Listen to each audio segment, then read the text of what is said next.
last up, we have a pretty well-known and pretty well-respected movie, in my opinion. It Follows from 2014. It's a pretty interesting plot, somewhat unique. This basically a sort of entity that follows. It's honestly difficult to explain. So if you have sex with somebody who this entity is following, the entity then starts following you, and it can take the form of somebody you know, somebody you don't know, and just this person walking your way that nobody else can see, and they'll just slowly walk in your way, and if they get to you, well, you're going to end up dead. So, it was, and I know that might be a piss poor explanation, but it was it's a very interesting movie, and like I said, it's a pretty popular movie. I know when it came out some years ago, I heard so much positive things about it, and there's a reason for that, because it's a very, in my opinion, it's a very suspenseful movie. There's great use of music. There's a lot of, smaller, more subtle scenes where in the background you see somebody walking and you're not sure if that's the entity or if it's just, normal character. And there's a pretty funny scene, like, in the first third of the movie, where this one guy's freaking out, thinking that this entity is walking to him. It's like, do you guys see that? It's like, oh yeah, we see it, and it's just sort of a funny scene. I've seen this movie I think twice, and I've chuckled pretty hard at that scene both times. And there's not that much in the way of main characters, but everybody does a pretty good job, and I think it's a very interesting plot. I think there's a decent amount of suspense, and I definitely think the movie had a lot of things going for it. But what were your takes on this? I actually managed to catch this in theaters when it first came out, so I've seen it quite a few times by now, and yeah, I'm on the pretty much the same thought pattern as you. I think the idea is really good. The movie itself is rather good. I think it even had the potential to be even better than what it is, which is still a good movie. The music in the movie is really stands out and does add a little extra to those scenes, especially when you see whoever it is just walking closer and closer. I mean, I enjoy some, especially the scenes like when she's in class and she sees the old lady walking, and eventually you see the old lady in the actual hallway of the school, kind of still coming towards her. You go, okay, this person's either mental or this thing should not be following me. And I can't recall, but I don't think at that point she was even aware that something was following her. I mean, she was told, but she she hadn't seen it before. Yeah. Yeah, and then later on, she kind of sees a girl in her kitchen, I believe, and yeah. So I thought there was some creepy scenes throughout the movie as well. It's just that I think the only issue I really have with the movie is that it just loses steam at the end, or it kind of doesn't know how to end the movie. And they do find a way to end it, but I just think they could have found a much better ending for the movie. Yeah, I'm not sure what your exact complaints are. I actually thought the final scene in this movie was actually pretty decent, which is something I don't usually say about many modern horror movies. It's sort of a, open question as to whether or not the entity is actually gone by the end of the movie. I'll just say my problem, and this is a very different problem from Chucky. We never find out anything about this entity, which is, understandable. These are just like teenage and preteen girls who have no idea what's going on. There was a character in the movie who, I forget what her name is or who the actress is. I didn't know any of these actors or actresses, by the way, so these are new faces to me. But there's a character who reads a lot, and I was just sort of assuming, and at some point throughout the movie, she would have come up, oh hey, it's maybe this type of mythical creature, only, it's now in modern day America. And we never got any type of explanation at all about this entity, which might make sense in context, but I sort of wanted something, even if it's like completely wrong. I just wanted something, and I guess they seemed more, and I get it. They seemed more interested in trying to save this one young woman from this entity instead of trying to do a diagnosis as to what it actually is. But I don't know, it was a very singular focus. Like we have these I think maybe 5 main characters, and we pretty much don't get anybody else throughout the whole movie. I mean, I really like the movie. It's an above average movie for sure. I just wanted to know something about this thing, and we just never got that. And I'll be honest, it sort of bothered me. You wish that girl was on a couch looking at a BlackBerry or whatever the hell that thing was, and she's like, "Oh, here it is, the Poon Demon." Well, well, I mean, she recited some she was an interesting character. I don't know if she really mattered all that much, but she was an interesting character. But she did. I was thinking that it would lead to something. Finding some obscure reference. She was reading like some old Russian books. I didn't get really what she was going for. But I was just hoping for something. Like hashtag this is sex demon, follow me on Twitter or something.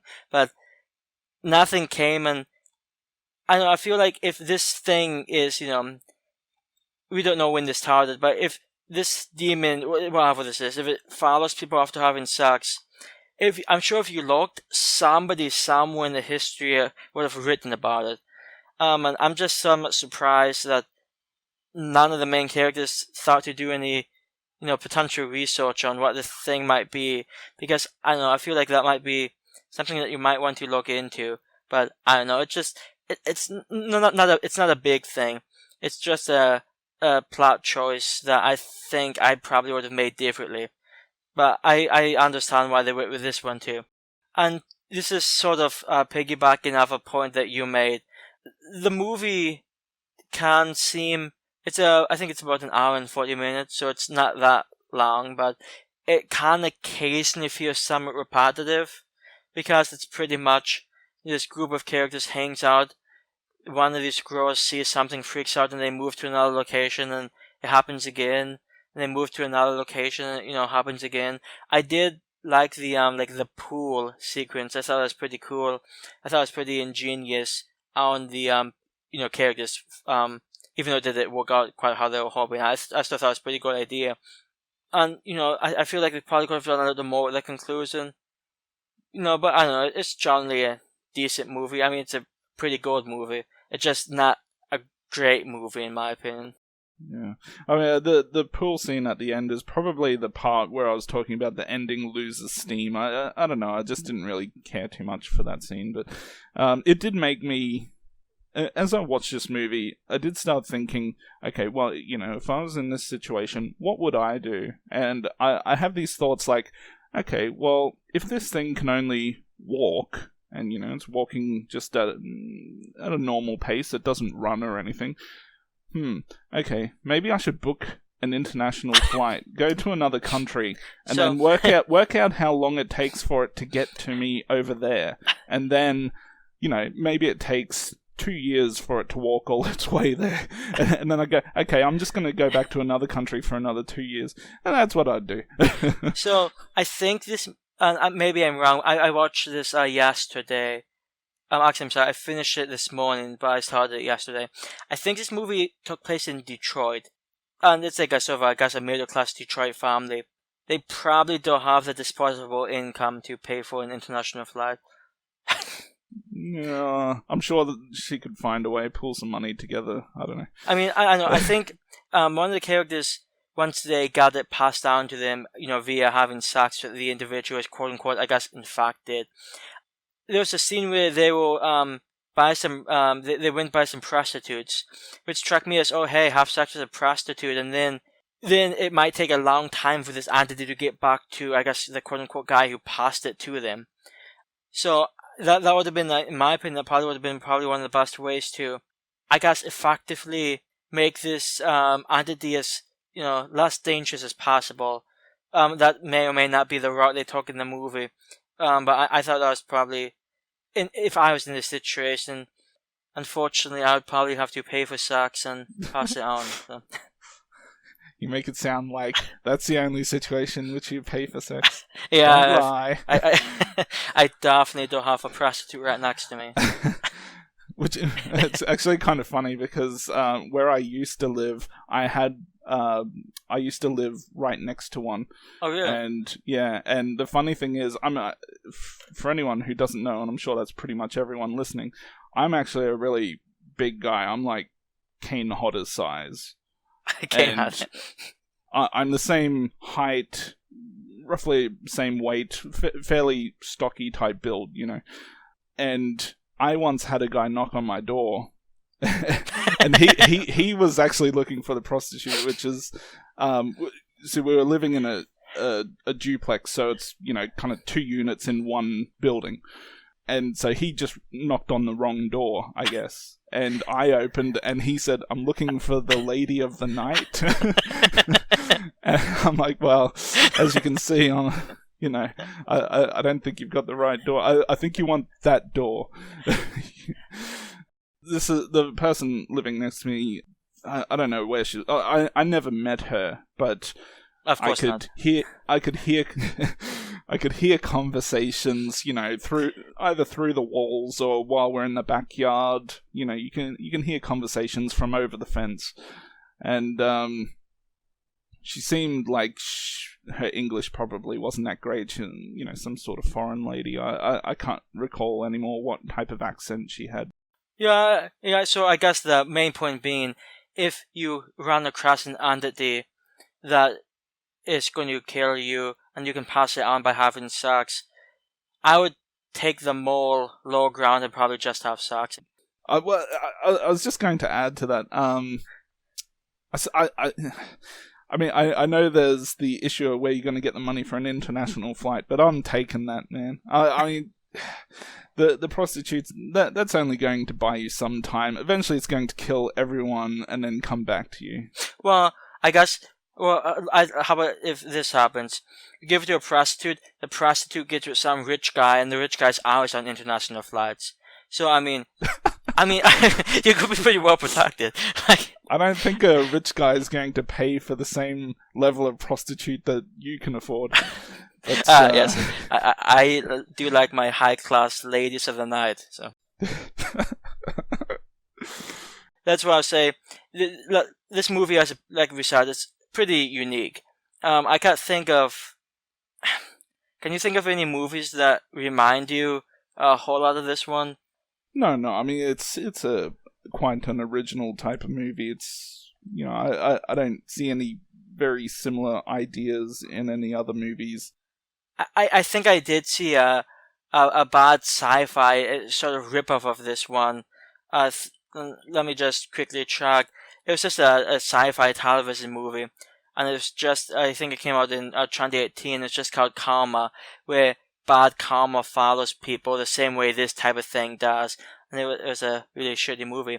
But honestly, though, this movie pretty much stands on its own, which is probably why it got such high praise when it first came out, and why even today it has, pretty solid ratings.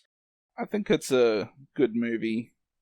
I still think they could have done a little bit more, at least with, like you said, explaining more about it, or providing, I guess, just a better ending than that pool scene, which I know you enjoyed, but I didn't particularly care too much for. But overall, I think it's a good movie. I give it an 8 out of 10. Yeah, so I'm not too far off from Chucky's point of view. I enjoyed this movie. I've seen it twice now, and it's one I'll probably buy on DVD. I think I might own one Blu-ray. So I'll probably get some DVD at some point.